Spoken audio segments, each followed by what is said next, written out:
নবীর সে যারা নেতাকে প্রাধান্য দেয়, এই আমার সমাজপুরের কোরআন প্রেমিক বাবারা বলুন, এরা কি কখনো ইমানদার হতে পারে? আর একটু জোরে বলুন, পারে? এরা কখনো ইমানদার হতে পারে না। রাসূলুল্লাহর শান যিনি বাড়িয়েছেন, বলুন তিনি কে? আর একটু জোরে বলুন, তিনি কে? আল্লাহ রাব্বুল আলামিন নবীজির শান বাড়িয়েছে, নবীর শান আল্লাহ বাড়াইছে। সুতরাং আল্লাহ পাক রব্বুল আলামিন যার শান বাড়ায়, দুনিয়ার সবাই যদি তার শান নিয়ে যদি টানাটানি করে, তার শান কোনোদিন কমতি হবে না। আর যারা নবী ওয়ালা হয়ে যায়, তারা আল্লাহ ওয়ালা হয়ে যায়, ঠিক কি না বলেন? যারা নবীকে পেয়ে যায়, তারা আল্লাহকে পেয়ে যায়। যারা নবীকে পাওয়ার সুযোগ অর্জন করে, তারা আল্লাহকে পাওয়ার সুযোগ হয়।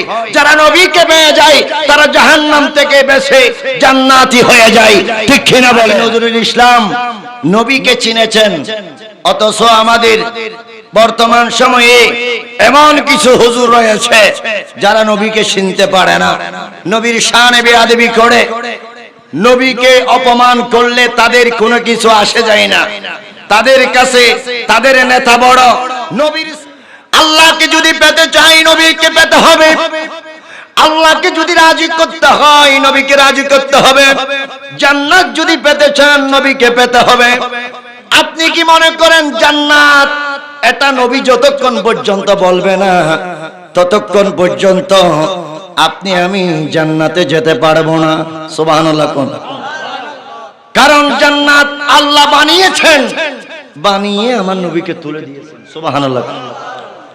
জান্নাতের মালিক হাকিকতান আল্লাহ, জান্নাত বানানে वाला আল্লাহ, আর জান্নাত বন্টন করনে वाला মুহাম্মদুর রাসূলুল্লাহ। সুবহানাল্লাহ। আল্লাহ পাক রব্বুল আলামিন কোরআনুল কারীমের মধ্যে এলান দিচ্ছেন, ইয়া রাসূলুল্লাহি আলাইহি, আপনি নবীর শান, আপনি নবীর মর্যাদাকে আমি আল্লাহ বুলন্দ করে দিয়েছি। সাইয়েদনা জিবরাইল বলেন, আমি একদিন আমার রাসূলুল্লাহর কদম মোবারকে আসলাম, আমার নবীর কদমের মধ্যে আসলাম। আসার পরে আমি আমার রাসূলকে জিজ্ঞাসা করলাম, ইয়া রাসূলুল্লাহি তাআলা আলাইহি কাইফা রাফাআত যিকরাকা, ইয়া রাসূলুল্লাহ আপনার শান আল্লাহ কিভাবে বাড়িয়েছে? কাইফা রাফাআত যিকরাকা, ইয়া রাসূলুল্লাহ আলাইহি কিভাবে আপনার সম্মান আল্লাহ বাড়িয়েছে, কিভাবে আপনার মর্যাদা আল্লাহ বাড়িয়েছে?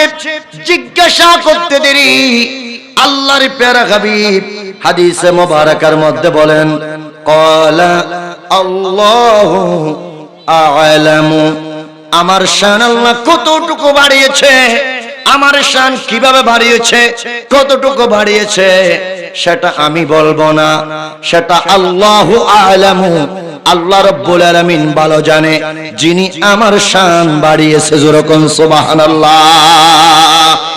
আল্লাহ রাব্বুল আলামিন এলান দিচ্ছেন, ইযা যুকিরতু যুকিরতা মাই, যেখানে আমি আল্লাহ রাব্বুল আলামিনের জিকির হবে, সেখানে নবী মুহাম্মদুর রাসূলুল্লাহ সাল্লাল্লাহু আলাইহি সাল্লামের জিকির হবে। আরেকটু জোরে বলুন না সুবহানাল্লাহ। ইযা যুকিরতু যুকিরতা মাই, আমি আল্লাহর জিকির যেখানে হবে, সেখানে আমার রাসূলুল্লাহর জিকির হবে।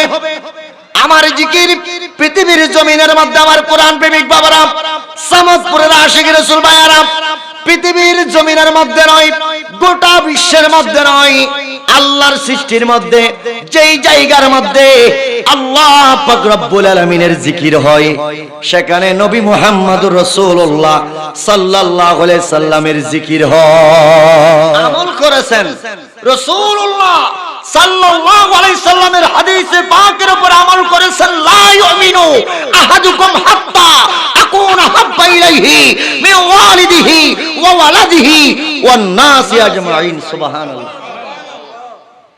নবীর হাদিসের উপর আমল করেছেন কিনা? নবী কি বলেছেন? ততক্ষণ পর্যন্ত তোমরা ঈমানদার নয়, যতক্ষণ পর্যন্ত আমি রাসূলকে তোমার মা বাবা, তোমার সন্তান সন্ততি, তোমার শুধু সন্তান সন্ততি মা বাবা নাই, ওয়ান নাসি আজমাইন বলা হয়েছে, সমস্ত কিছুর চেয়েও নবীকে যতক্ষণ ভালোবাসবে না ততক্ষণ পর্যন্ত ইমানদার হতে পারবে না।